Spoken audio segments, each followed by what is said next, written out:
Trump's rhetoric here, is this a dream for China hawks in the U.S.? Well, it's fascinating that Donald Trump would say the word decoupling when you're talking about China. That's something that even if it's rhetoric, it's something that you have to pay attention to, because what Donald Trump is outlining here is what he plans to do over the next 4 years if he's reelected.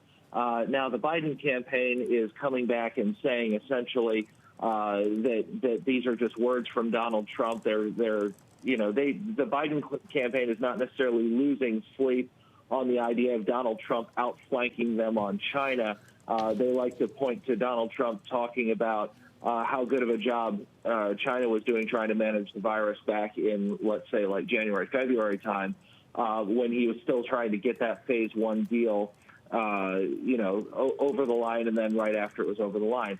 So there's a little bit of tit for tat here, but what you're seeing is another manifestation of the idea that being tough on China is going to be a massive election issue on foreign policy. It might be one of the biggest foreign policy issues in the U.S. election. The last point I want to make on that real quick is that a lot of people have had this underlying assumption walking into the U.S. election that whatever was going to happen in terms of rhetoric, USA-China, Trump wanted the market to be super high, and so he was going to ease off in some way on China because that's what his ultimate goal was. What we're seeing now 2 months before the election is that it seems like both candidates have assessed that their best option is to take a tough on China line.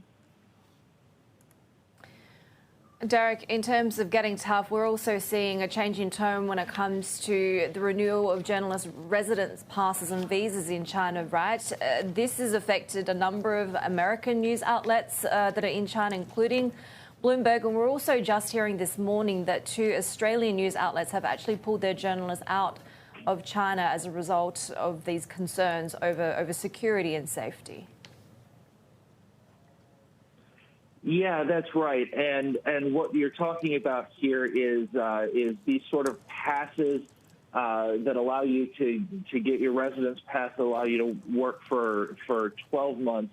Instead of getting 12 months, you might be getting 2 months, or things might be a little bit more complicated than they would be otherwise. This is stretching back to something that China assesses that the U.S. is making life harder for journalists in America. And so what they're looking to do here is have, in China's view, a little bit of reciprocity on this. And if the Trump administration limits the number of Chinese journalists that are in the United States, and a lot of the ones who are therefore state-owned, state-controlled kind of outlets, but if that's limited, then they're threatening very specifically to respond in some amount of force. The thing that's difficult here is that for years and years and years, the U.S. has assessed that it's better off to have these folks in America, these Chinese journalists in America. They say even though they might be state-controlled outlets, even having them here gives them the exposure to what's going on in America. That's better. We want that. The Trump administration, it's possible, is reconsidering that. And again, this is one of those things. You see these fractures in that U.S.-China relationship on all sorts of different issues, and they just manifest in bigger and bigger and bigger ways.